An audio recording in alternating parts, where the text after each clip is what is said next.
Right, as we have reached 1 o'clock, I'd like to welcome everybody to this webinar this afternoon on Google and Microsoft. We have with us Des Scanlan, one of our digital technology experts, who's going to talk to us on the topic.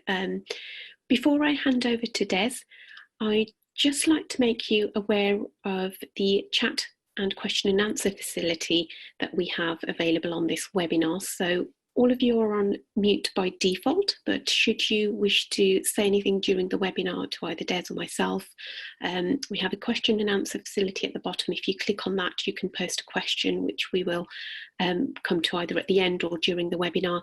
And there's also a chat box where you can talk to us. At the end, we will allow a few minutes for question and answers should you wish to be unmuted to ask those and speak to Des. So let us know in the chat box if you would like to do that, and I can unmute you at the end. But we hope you enjoy this webinar, and without any further ado, I will pass over to Des. Thank you, Des. Hey, thanks, Sadia. Good afternoon, everybody. I'm going to walk through the differences between Microsoft's Office Productivity Tool and Google's Office Productivity Tool.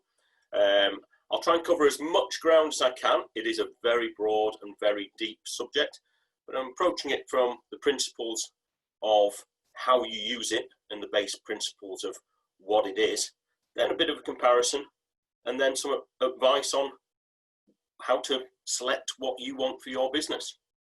So without further ado, so a little bit about me, if you're wondering why I know about this. So I'm Des Scanlan. I work as a digital advisor, a former IT director, and avid user of both tool sets, depending on what I'm doing and where I'm working. I've implemented Office productivity tools at several companies and medium-sized businesses. And outside of that, I'm a bit of a rugby nut, love my vegetable and fruit gardening and a bit of red wine. I like to think I'm an authority on 80s music. So that's enough about me, so we shall crack on. So, Office productivity tools, what are they?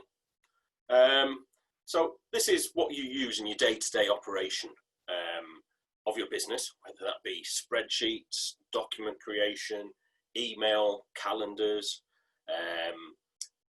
all of that type of thing. And what you get in these suites really varies by pricing plan. But in general, they should include business class email, and that's a secure email where you can choose how your business ends. For example, if my business was called Des Scanlan Limited, it might be des@desscanlanlimited.com. Business class email, so it doesn't look like a Hotmail or an Outlook or a Gmail ending email.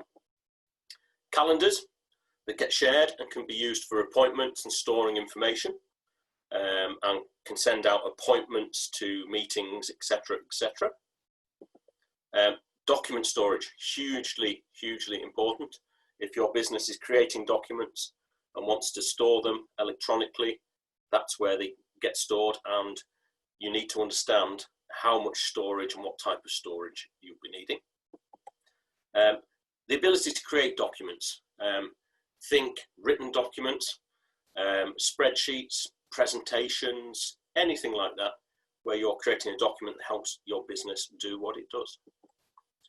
Video meetings, very much like this, or as we've all been doing in lockdown, keeping in touch with friends, families, work, etc. Your productivity tool, whether it's G Suite, whether it's Microsoft, will have a video meeting capability. Shared document drives, the ability, old school, when we're in businesses, setting up a folder structure so that people can save things that they know where it is and they can find it. That's very similar in the cloud for these tools. So you'll be able to set up your shared document drives with security and access around them, so that they're not just an open filing cabinet for anyone to dip into. Collaboration tools.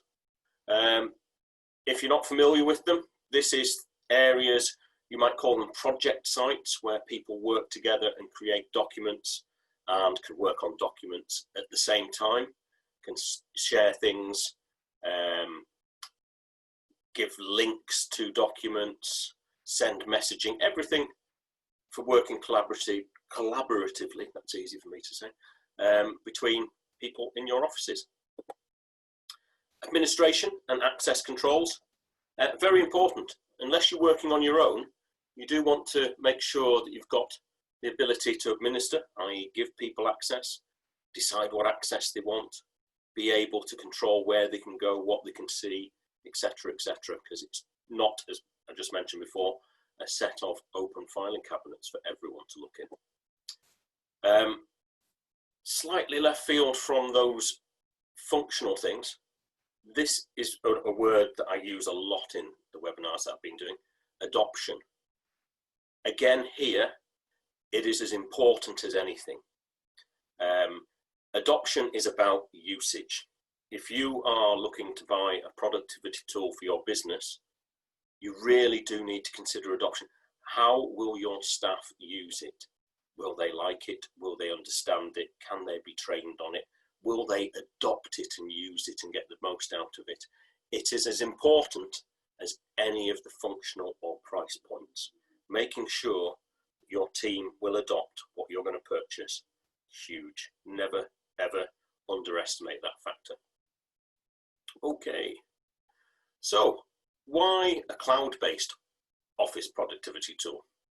The obvious first answer from me is that because you can't really buy them where they're not office-based. So going back over the last 15, 20, 25, for people who are as old as I am, years, your office tools would traditionally be hosted on-premise, on servers, in a server room that your techies went in and looked after, and you kind of just thought that's that big machine with lots of flashing lights on it. The techies had to have deep skills to look after them, and you then configured people to access them via PCs or laptops. Nowadays, it's very different. So you can see what I'm clicking through there is all the things that you had to do on the traditional. You had to have your own servers, you had to have your own technical administrators. When the systems needed upgraded, you had to do the upgrade. The costs were per license, per application. So you couldn't just buy one package, you had to buy individual licenses.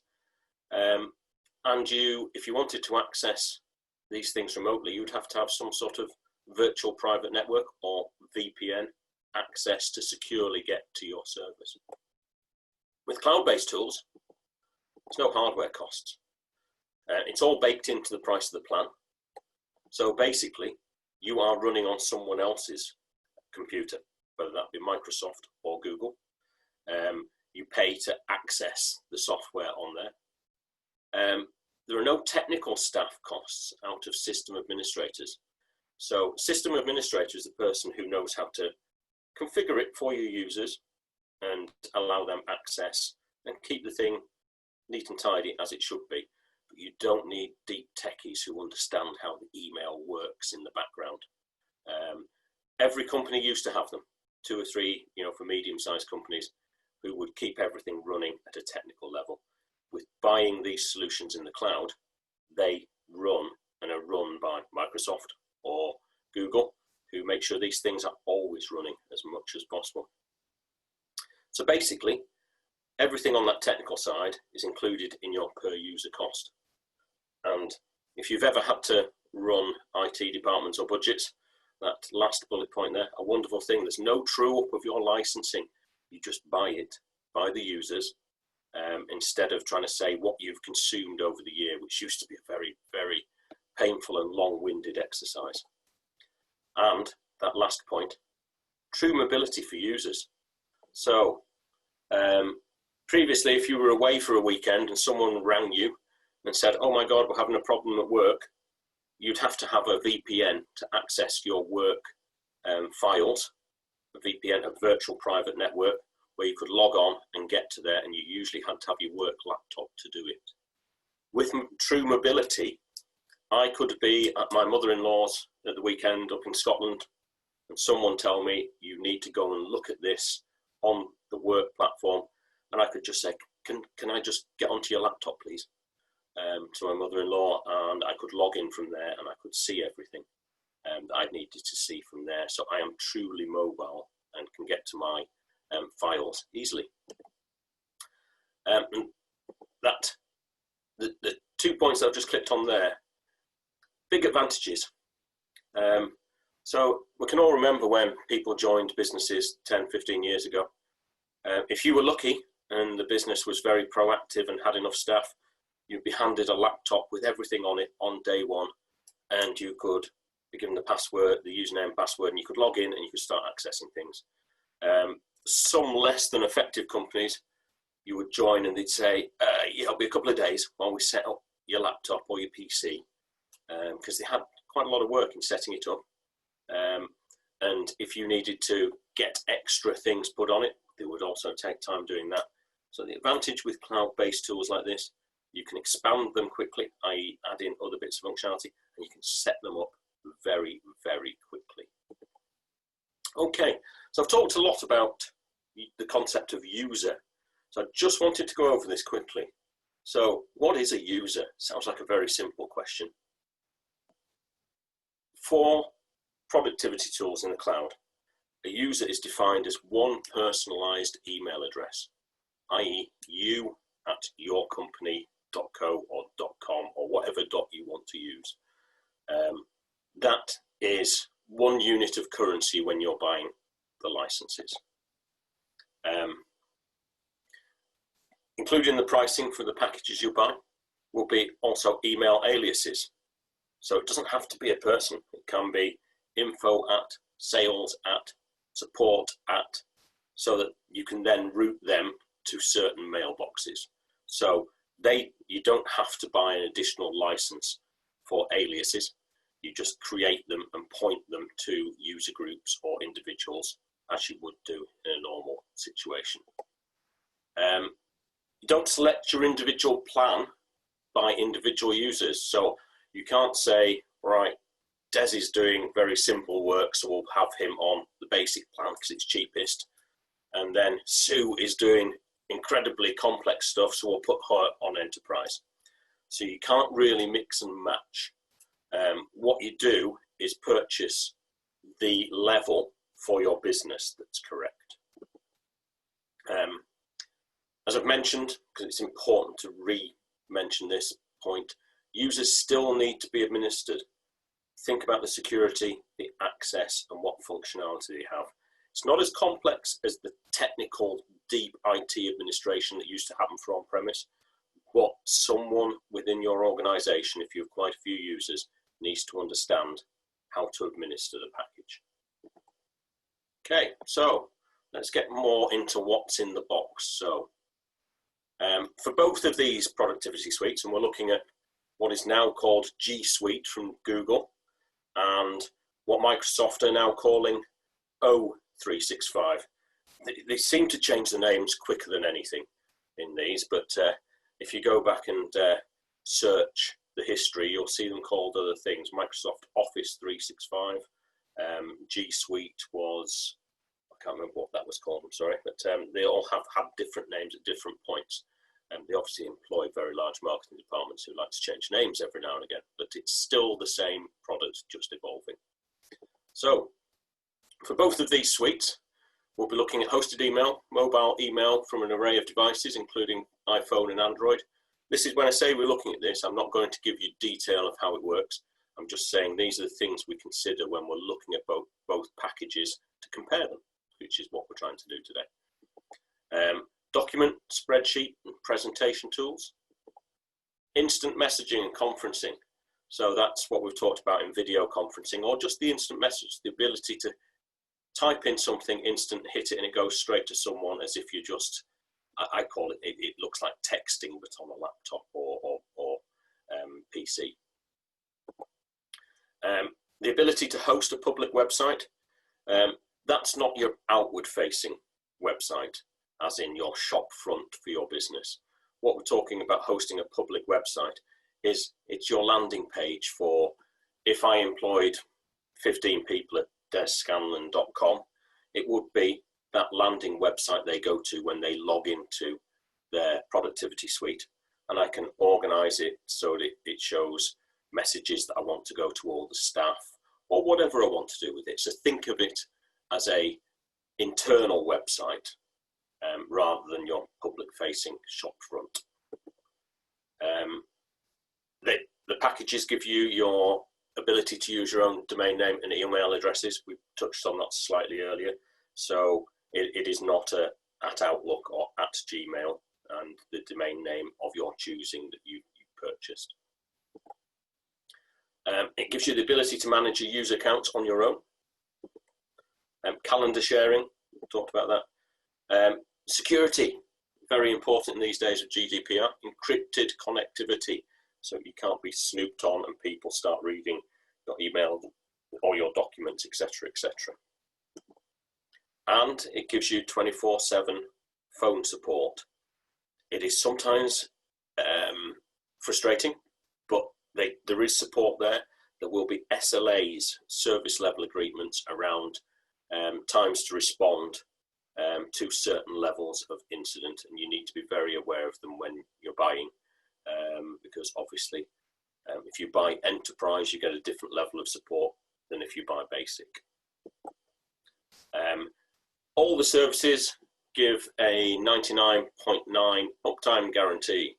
The IT manager or director's favourite quote, because that sounds like an amazing amount of time, but 99.9 uptime translates to 8.76 hours of downtime per year, which is also a lot, or 10 minutes per week. It very, very rarely happens. The 99.9 is what we call 3 nines. If you were to move it to 4 nines, i.e. 99.99% uptime, it gets a lot smaller. Therefore, these platforms have to guarantee that a lot more, so it goes up in costs. So if you do have outages, remember it can be up to 8.76 hours or 10 minutes per week on average. It's not a great deal of downtime, and I would say it very rarely happens due to the design of how these cloud platforms have been designed. Okie dokie. So how is it different? So basically, when you're working on a cloud productivity suite, you're working on essentially your own laptop and someone else's computer. You can choose which files to sync and who can access them and who can share them, but you do get the files on your own device and in the cloud. Your administrator can choose which files can't go to devices. If you have things that are secret, your Coca-Cola recipe, for example, that you don't want to get to anyone public or leaking out of the company, you can ensure that they only stay in the cloud so that people can't leak them onto their own device and then email them to their best mate who wants to set up making Coca-Cola. So that's how it works. The other key principle about how it's different, you can work outside of the office environment in a secure way. So it's that full mobility that I mentioned before. So people can access their documents and functionality from any device. It can be administered to say that unless it's a certain particular device, they can't download to that device. They can read, but not download. So you've got to be careful and understand about what document security you want and work with your administrator to say which documents do not go beyond the boundary of the cloud, and which documents can go to specific devices or specific people, and which documents can't go to unrecognized devices. So that's how it works, and there are a lot of advantages to working that way over the old way of working. So making it work, you will need your system administrator or someone who's willing to learn about how to administrate it. Bandwidth.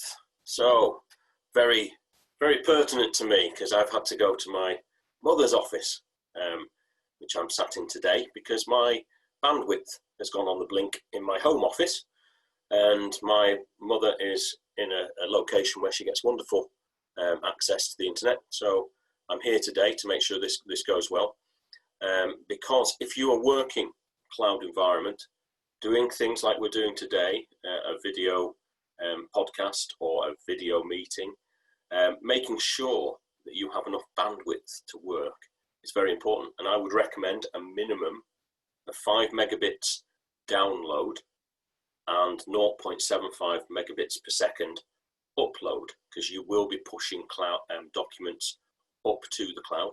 So it's not just about how quickly you can download them. You do need a good upload ability as well. If you can't get that for the staff who are using this, it will become slow and very frustrating, because there are obviously timeouts on downloading documents. If it hasn't happened within a minute, it just tells you it's timed out and try again later. So if you're trying to do multiple documents or amend documents and push them back up to the cloud and it keeps timing out, you will have frustrated staff or be frustrated yourself.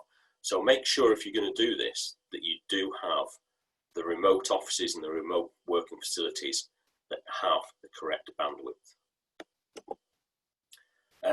Be careful about where your data is stored. When you buy these platforms, you will be able to specify a UK-based data center. Very important for GDPR if you ever have an investigation or have to prove on a tender for winning more work where your data is, etc., that for GDPR it will be UK-based. You will have to select a backup data center that would be, in the event of that data center going down, where your data gets backed up to secondary so you can still work. There are usually other UK or European ones, which for now, because GDPR allows us to use Europe, you can use Europe. But the other thing about your data that you need to be very careful, make sure that you cannot allow people to download documents and save them into other areas outside of your virtual network, like Dropboxes. That is the easiest way for your data to leak out from employees who want to take documents and store them in the wrong place. Very careful about that with GDPR, because if people are storing important documents on their own device unencrypted, then you can be in a bit of trouble depending on what that document is. But I'm not here to talk about GDPR today, so we will happily move off that. Understand the different ways to share and use files. Master copies of documents and templates. Because people are sharing in the cloud and they're quite unfamiliar, you often find that someone may open up a master document or a template document and start filling in their data instead of taking a copy, renaming and using it different. It's just slightly different in the way that works to when you had the old versions on premise. So it's worth understanding how that works and educating any people who are going to be using this for the first time on how to do that. Otherwise, when you go to open your templates, you'll find them filled up with someone's particular data and you have to delete all that out just to get it back to a template. Okay, so what do you need to consider? So you need to understand what your users are going to do, because that will inform what plan you want to buy and which platform. Very obvious. How many users? What are they going to do? How much storage do they need? Generally, these products, once you get past the basic, have great storage capability. Unless your business is an information business that creates documents as part of its value proposition for what it does, the storage should be pretty good for you anyway. But if you're buying past the basic level, you'll find that the storage level is massive anyway. And in the event of Google's enterprise level, it's unlimited, because they just know you're not going to create more than they've got in storage. Need to understand the app usage. So when I say apps, traditionally Microsoft, Excel, Word, PowerPoint, etc. For G Suite, they've got their own versions of those, but understand which ones you're going to use, which ones you've not, so that if you're buying at the cheaper end, you can make sure that you have got coverage for what you want to do in there, because the plans have different levels of apps. Meeting volumes. Obviously, it's been a world of discovery in this area during COVID lockdown. I think the biggest example has been Zoom. Zoom became massively popular for doing video meetings during that time, but people found that it was limited to 50 minutes and a certain number of users. All of that type of product, video meeting, usually has boundaries around that.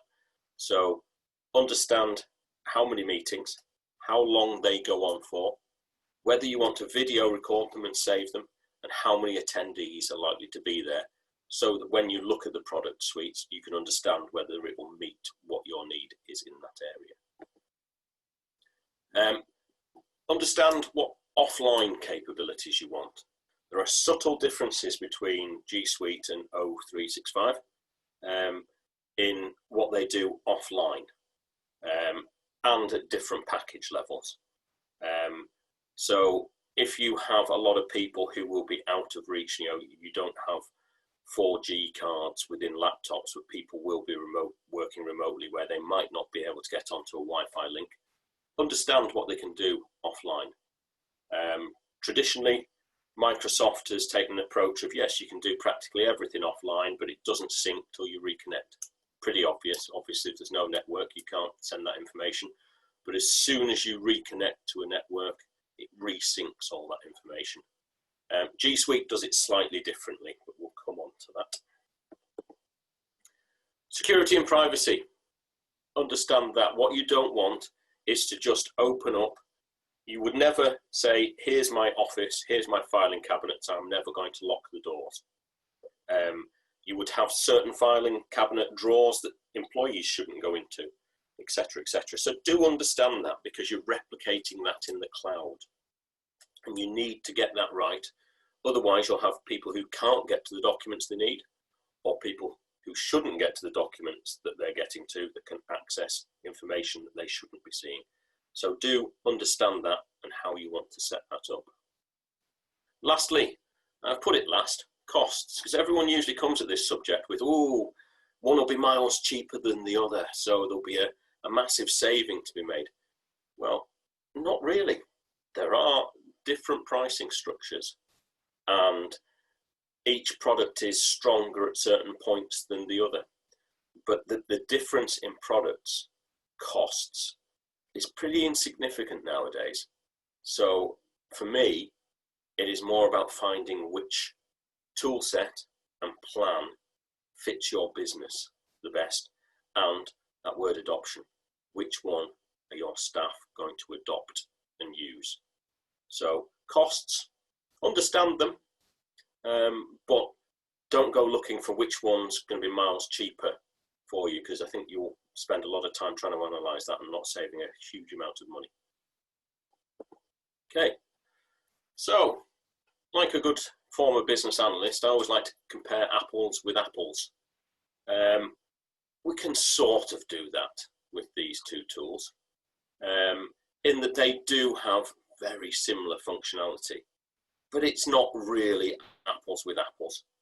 The different apps that you see there in that table function differently. They have the same overall aim in what they do, but some of them are more mature than others. Some of them have cooler functionality than others. So they are different. You can get free trials of these things if you want to see what they're like, but basically you're getting those. I can see I put them in two different columns there. So for word processing with Google Apps or G Suite, it's Docs, and for Microsoft, it's Word. You can see there are no holes in that list, so you know that from word processing, spreadsheets, presentations, right down that list, all the way down to note taking, they have different offerings, but they both have offerings in that area. You'll probably see that already some of those names have been replaced. I don't think, when earlier I was trying to remember what we used to call G Suite, and it was Google Apps, as you can see at the top of that table. I created that table some while ago when it was still Google Apps. So you can see things will change. SharePoint, for example, in the Microsoft suite is now known as Teams. So it's all there, but the important takeaway is that both Google and Microsoft have apps that do those pieces of functionality. What you need to understand is the sophistication of the offerings and what level of sophistication your teams need in selecting one. Okay, so just moving on from that, I don't really want to say which one is best, because it's not my job to tell you whether one's better than the other. And in truth, I couldn't really do that anyway, because I believe strongly they both have their own strengths, and it depends how big your business is, what you want to do, how sophisticated you want to be, and what your customers use, and what your industry uses. So I've put down what I call the oversimplified comparison. So for file storage, for example, Google at the entry level limits you to 30 gig. 30 gig's a lot. So using the word limiting is, whether that's valuable or not, you try filling up 30 gig unless you are saving videos and anything with moving images. It'll take you a long time, a long, long time. So the entry level offering is not a restriction on G Suite. Interestingly, the G Suite business plan, it moves to limitless. I mentioned that earlier. Google are quite confident that their storage is so limitless itself that you really won't have a problem taking as much as you want. On the O365 side, they tend to just say, well, actually 1 terabit's big enough for anyone, so that's what we'll define it as. You get that at entry and you get it at business level. Oversimplified comparison, email. So I think G Suite's email offering is simple and intuitive. I don't use it very much, so I say it's intuitive. When I have had to use it, I can find it very simple, and I can learn and use it without confusing myself too much. On the Microsoft side of the house, I think their email offering, if you need to do a lot more and you have a lot of email and a lot of users, is a bit more sophisticated in what it can do and how it works. I think the word ubiquitous is a very strange choice of word, but what I'm getting there is that most people have used and know how to use Microsoft email. Therefore, if you have a lot of people who are going to be interacting with you or working with you, or temp staff that come in, you're more likely to have people who understand that email than you are Gmail. But the Gmail is very simple and very intuitive, and a lot more modern in many ways. On the apps comparison, traditionally Microsoft, they built their business on supplying Office apps. So Word, Excel, PowerPoint, even Access. They're mature products. They've been developed over years. Microsoft have teams who just work on making them better and better and integrating them with each other so they work better together, so you can do clever things with them. They're continuously improving. Occasionally someone does change something that you don't like in them, but you get used to it. You use them all the time. I think the G Suite apps are good. That's the key thing. They're good. They work. They do what you need them to do, but they're not as mature as the Microsoft offerings in that area. Good luck to them in chasing Microsoft down there, because they've got a healthy lead. But that's, if you want to use the G Suite spreadsheets, etc., they all work and they all do good things, but they're not as mature. You can't link them with various, what Microsoft call the power products, which is getting a bit more sophisticated, Power BI and things like that. So they've not got as much extension into bigger and cleverer integrations with other things that can be supplied. If we go down to video conferencing, this is where G Suite tends to have a bit of a lead, I think. Hangouts is what my kids would call, they've got cool features. They would much, much, much rather use G Suite's Hangouts for video conferencing, communication, etc., etc. Office 365, yeah, it's got Teams and Skype, traditional products, been around a long time.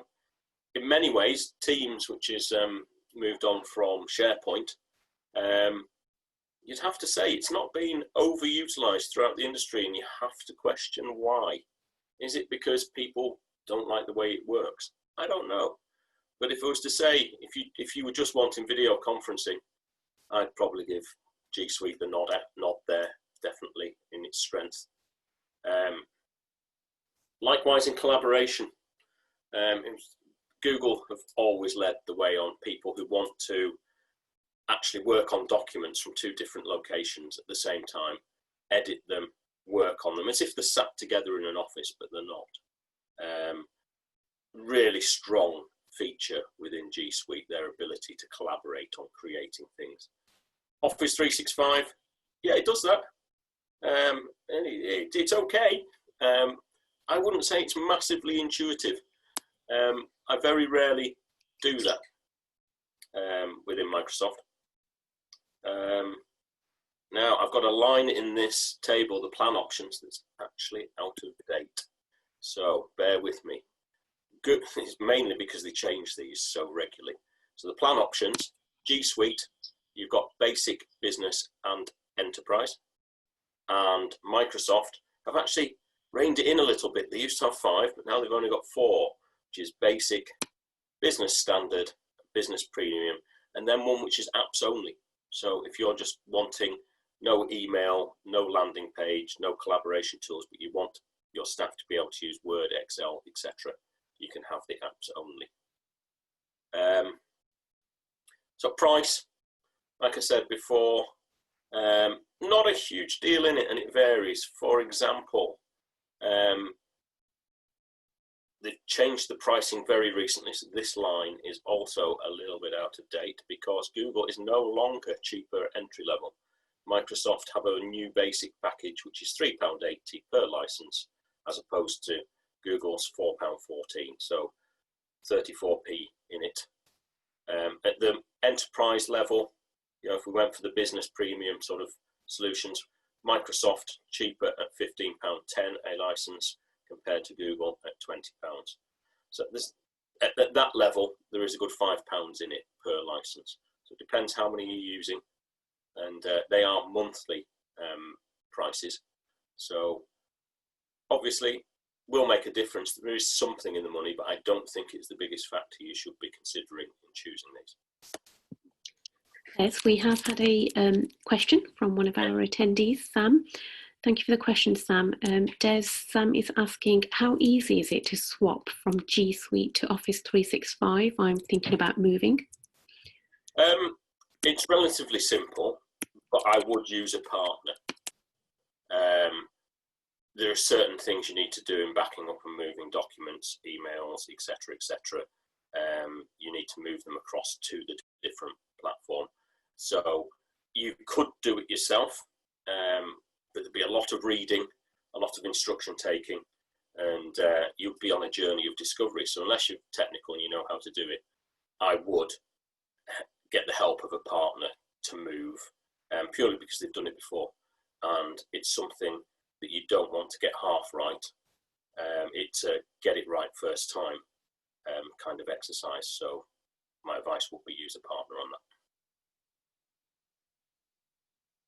Does that answer your question, Sam? Sam is actually on mute by default, but Sam, do let us know if you've got any further queries on that. Thank you, Des. Okay, right, I shall crack on. So that's the oversimplified comparison. So one of the things I would say, price not an issue unless you overspec what you need. So obviously, basic platforms, basic licenses are around £4. Business licenses are heading up towards £20, if not hitting 20. So there's a big difference. So price is an issue if you go, oh, you know what, I'm just gonna have the whole lot, and then your people don't use it. Then you're buying lots of stuff. It's a bit like having Sky Television and you have everything, and then you actually, I'm only saying this because I did it yesterday. you suddenly realise that you're still paying £3 a month for kiddie vision or children's telly, and your kids are all teenagers. So not that, take that away. It's the same with these things. What you're not using is possibly costing you. So be very careful about what package you've chosen, because it's easy to go for the "we'll have everything." But you might not be using it, but you'll still be paying for it.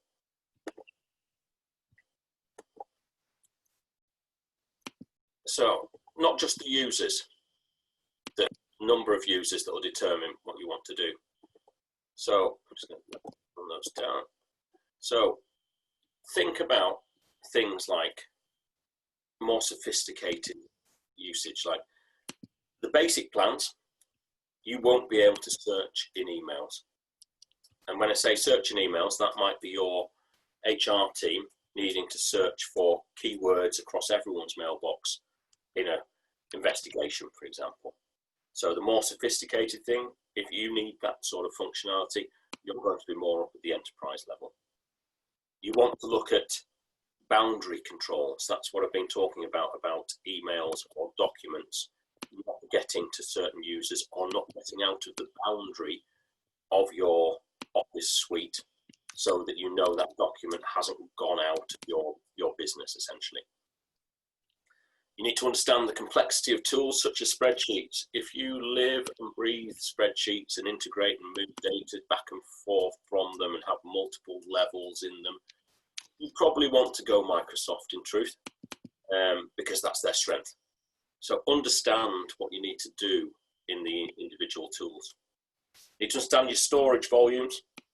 If you're going above 30 gig per person, then G Suite Basic is not for you. You also need to factor in your security auditing. For example, if you were financial services regulated by the FSA, you need security auditing, the ability to see what's set up, what accesses you've got, who can access what. So if you're needing that level of auditing, then you are looking up at the premium end of these products. One thing I'll note on that selection, the simplicity versus PowerPoint sort of left field viewpoint. Your industry will have a dominant and accepted platform. If you are constantly sending documents to people in your industry outside of your own company, then think about the examples. Legal firms really don't do Google. So if you send a spreadsheet that's a Google spreadsheet to one of your partners and you're a legal firm, that's a different legal firm, they won't like it. They'll find it awkward. It's just the convention. They've always used Microsoft.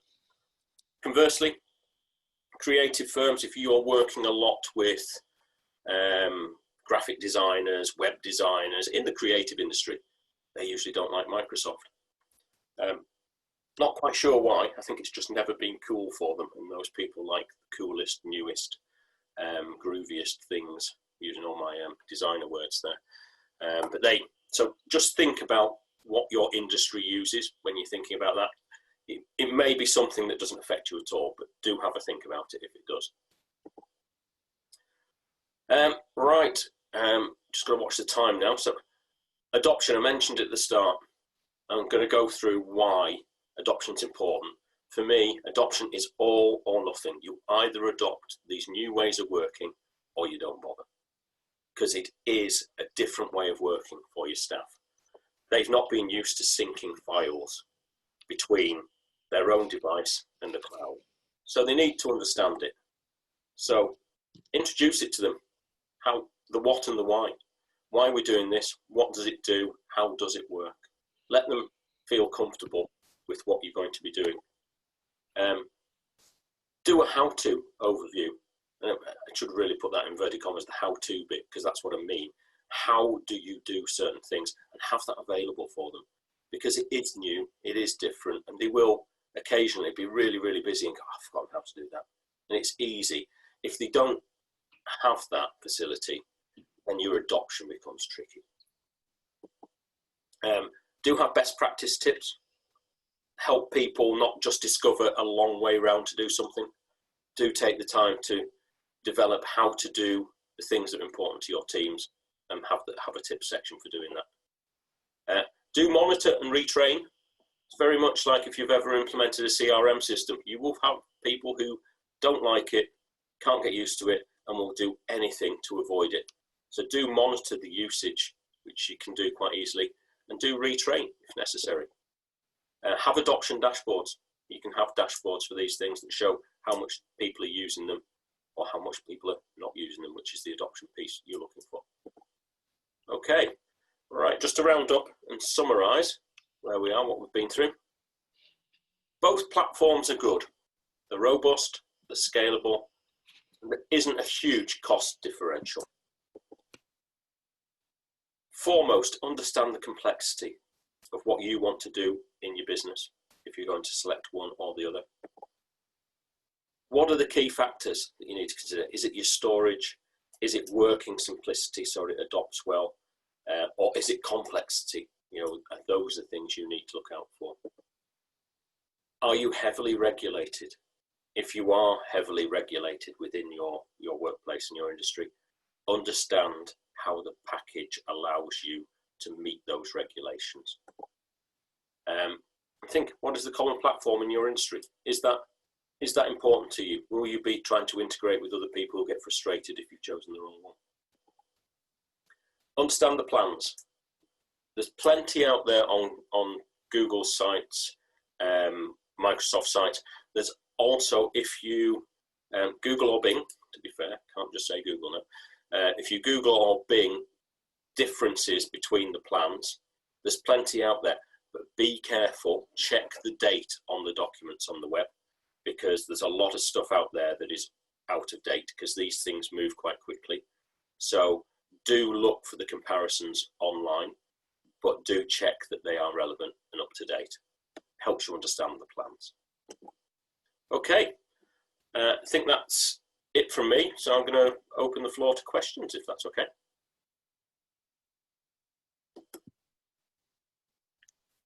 Thank you very much, Des. So at this point, if anybody would like us to unmute them, that can be done. So just let us know if you've got a question and you want to ask Des, or if you want to post it in the Q&A box, that's equally absolutely fine, and we'll address that question. No questions just yet, Des, but we have had a message from one of our attendees to say that was really interesting. Thank you. That's good to hear. Great. Glad you enjoyed it. Yes, thank you for sharing your knowledge with us, Des. We hope it's been helpful and useful for all the businesses that have attended today. Whilst you may be thinking of any questions for Des, I would just like to talk you through a couple of things. Des, I'm going to request control of the slides from you, please, to just talk to our attendees about the ICT for Growth programme. So the webinar today was delivered under ICT for Growth, and it's a scheme which is supported by the European Regional Development Fund programme. And under that ICT for Growth programme, we also have another free support programme for businesses called Digital Catalyst. And through that programme, businesses can receive one-to-one consultancy support from one of our digital technology experts. It's a really good opportunity to get some sort of support that's tailored to your business and your business needs. So our expert will take you through a digital benchmark assessment, provide you with the one-to-one support that you need to progress with any digital technology adoption requirements. So if there's any barriers that you're experiencing at the moment, they can help overcome those. And then they would help to produce a digital action plan to take that forward, and also can help with brokerage and digital technology provider selection. It's completely free for businesses who choose to participate in the support programme. As I say, it's ERDF funded as well, so it's well worth getting in touch with us about the programme. This slide just tells you a little bit in a nutshell what the offer is. So bespoke one-to-one support, as I mentioned. Our experts are independent, so it's really advice that's for you, and about you and what's best for your business. There's no hidden sort of agenda at the bottom of it. It's really to take your business forward in the right direction with regards to technology. Some example projects on the screen there, and as it says, they certainly aren't exhaustive. So if you have something else in mind, that's absolutely fine. We have experts with a range of skills in a variety of digital technology areas, so we can find the right expert to work with you for that. And then, as I was mentioning, the program's set up to help you overcome any challenges. So if you want to speak to one of our advisors about how the support might be able to help you further before you sign up, then that opportunity is available. All you need to do is let us know that you're interested and want to get involved, and we can absolutely arrange for you to be put in touch with one of the experts. And hopefully, you know, the support program will have real and lasting impact for your business. Mentions there's opportunity for growth or high profits, increased cybersecurity. I would again say that's not an exhaustive list. There are lots of potential benefits of coming on to the programme. And the way in which you can do that, you can visit the website to find out more, or email us on that address on your screen. Or if you want to talk to us, talk to somebody in the team to find out a bit more, you have some questions you want answered first, then feel free to contact us on that number and we will be more than happy to talk to you about the programme. Just looking at whether we've had any questions, I can't see any in the chat box or the Q&A box, Des. I think it might be because I have control of your screen, but if I pass that back to you, can you see any questions from our attendees today at the moment? I can't at the moment. No. Okay, so I'll go back to just letting you know that if you've got questions, you can actually contact us after this webinar as well by the details that were on the screen. Des, sorry, I can't go back to that slide, but I would like to leave that on screen for our attendees to note down. That was the slide with the contact methods, yeah? Yes. This down to it, hopefully. Thank you, Des. We've had a message from Catherine to say thank you as well, Des. That's fine, it's my pleasure.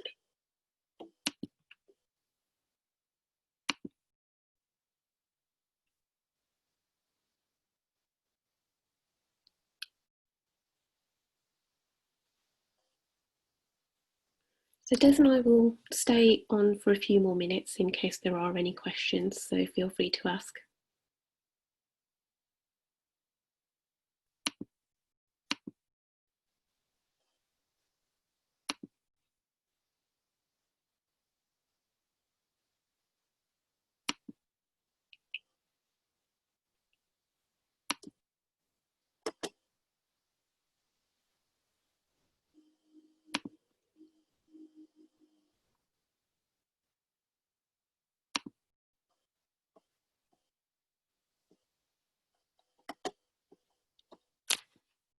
One of our attendees has mentioned they just need to make their mind up now about G Suite and Office 365. So we hope this webinar will have helped you to do that or start to think about doing that.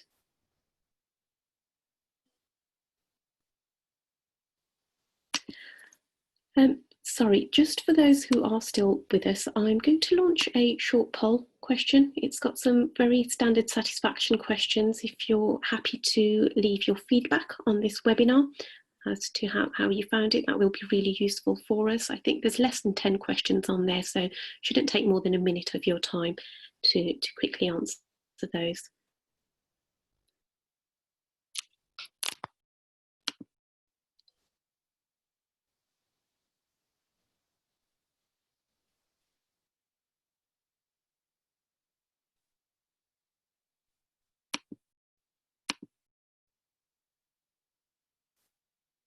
Thank you, Kevin. A message from Kevin Des to say very informative. Thanks, Kevin. Nice to know, thank you.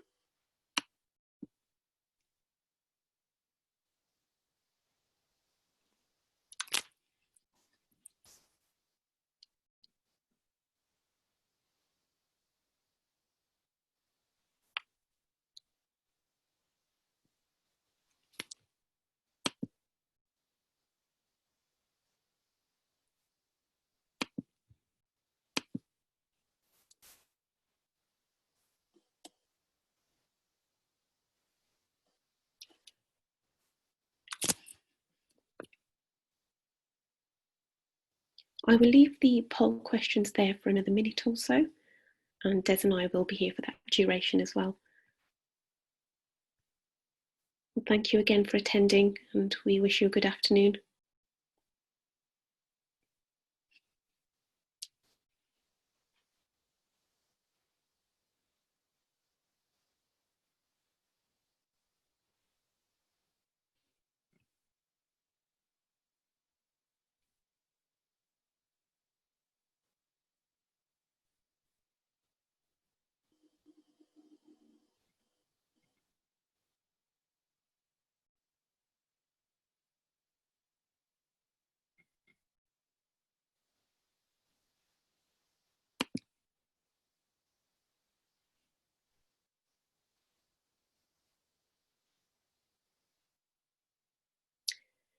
Des, we've had a question from our attendee, Catherine, asking if we could share some cool features about Google G Suite and Microsoft Office 365. The core features are really what we went through in the webinar, in that you're going to get storage for your documents. Sorry, Des, I think the question is some cool features rather than core. Cool, all right, yes. I was thinking, oh, I thought I covered that. Cool features. I think, obviously G Suite is the more new product. So the cool features within G Suite are really around collaboration, being able to work on a document at the same time. You could have 5 people in different locations all working on a document in real time. So you can see them adding things in and noting things, and even drawing on the document, which I think is pretty cool. The old way of working was, you made your amendments to the document and you sent it round to everyone, and people either disagreed with it or didn't. But it made it very difficult for people to agree on a document because your changes might be accepted or rejected. In Microsoft Word, it is more about having that review functionality. You can work online within Microsoft, but G Suite is much cooler on that. Cool features. It's difficult. I've been so close to them, so I get quite stuck on what is cool and what isn't. Some of it is really what floats your boat. We've got a history of, if we go back to, if you're unlucky enough to be nearly as old as me, you might remember people preferring VHS over Betamax when it came to videotapes. Nowadays, it's very iPhone versus Android, and there'll be some people who say, "Oh, I couldn't live without my Android. It's just the coolest thing ever." Or people say the same about iPhones. It's kind of down to that. For my younger sister, is it Boys Own versus Westlife? One was incredibly cool, one wasn't. I couldn't tell the difference personally. So it depends on what you want to do. I do, without trying to recommend one over the other, I think the more creative you are, the more you're going to go towards G Suite. The deeper and more technical you go, the more you're going to go to O365. Thank you very much, Des. And with that, I don't think there's any further questions. Thank you for those who answered the questions in the poll. That's really useful. And with that, we will close the webinar. Just had a thank you message from Catherine. Des. Hey, thanks, Catherine. Have a good afternoon, all. Thank you for joining. Thanks a lot, guys. Thank you, Des. Bye.